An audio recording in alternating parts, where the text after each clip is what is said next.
Hello friends, आपके अपने YouTube channel amazing financial world में आप सभी का स्वागत है। आज के वीडियो में हम जानेंगे 5 ऐसे शेयर्स के बारे में जिन्होंने अच्छा डिविडेंड डिक्लेयर किया है और जो नवंबर मंथ में एक्स डिविडेंड ट्रेड करने वाले हैं।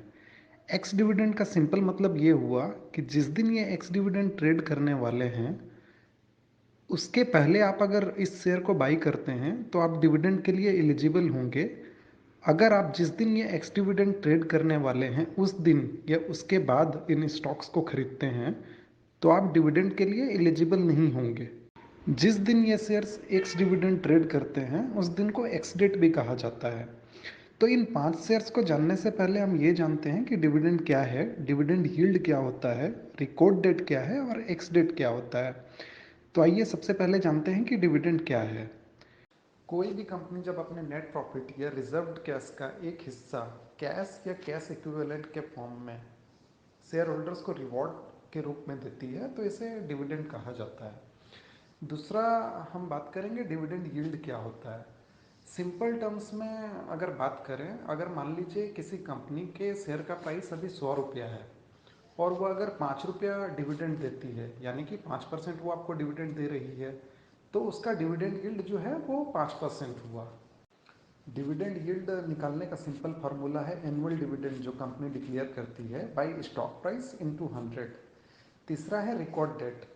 रिकॉर्ड डेट उस डेट को कहते हैं फ्रेंड्स जिस दिन आपके डीमेट अकाउंट में शेयर्स का रहना मैंडेटरी है। अगर आपको डिविडेंड, बोनस शेयर्स या किसी भी कॉरपोरेट एक्शन जो कंपनी अनाउंस करती है उसके लिए एलिजिबल होना है।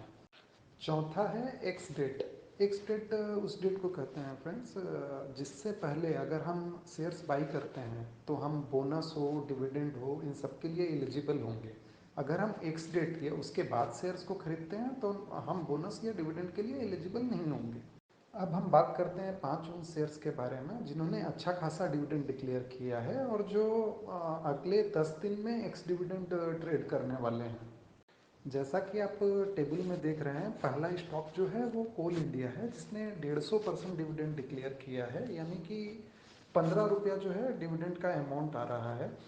आप में से कुछ लोगों को ऐसा लग रहा होगा फ्रेंड्स कि 150% अगर डिविडेंड डिक्लेयर किया है, 250 रुपया अप्रॉक्स शेयर का प्राइस है, तो वो 15 रुपया कहाँ से आया। तो जो ये 150% डिविडेंड कंपनी डिक्लेयर करती है वो मार्केट प्राइस का 150% नहीं होता है फ्रेंड्स, वो फेस वैल्यू का 150% होता है। फेस वैल्यू एक शेयर्स का वो वैल्यू रहता है जो कंपनी के बुक्स में या शेयर्स के सर्टिफिकेट में उसका वैल्यू मेंशन्ड होता है, जो यूजुअली 10 रुपया होता है शेयर्स के केस में, अगर स्प्लिट वगैरह शेयर्स नहीं हुआ हो। तो 10 रुपये का 150% कोल इंडिया का 15 रुपया हुआ, जो कि टेबल में मेंशन्ड है।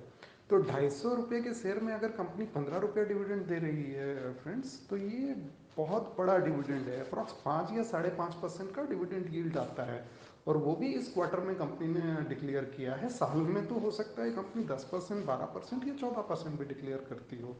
दूसरा स्टॉक है 3M इंडिया जिसने 8,500% डिक्लेयर किया है और रुपये के टर्म्स में 850 रुपया इसने डिविडेंड दिया है, जो कि अप्रॉक्स 3-3.5% डिविडेंड आता है। तीसरा पावर फाइनेंस कॉरपोरेशन है जिसने 30% डिविडेंड डिक्लेयर किया है और जो अप्रॉक्स 3 रुपया आता है। ये अप्रॉक्स 2.5% से ज़्यादा का डिविडेंड यील्ड आता है।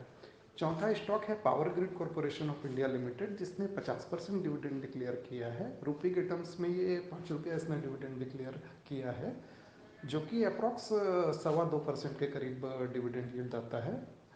पांचवा स्टॉक है ऑयल इंडिया लिमिटेड जिसने 45% का डिविडेंड डिक्लेयर किया है, जो रुपये के टर्म्स में 4.5 रुपया है। ये भी अप्रॉक्स 2-2.25% के आसपास इसका डिविडेंड यील्ड आता है।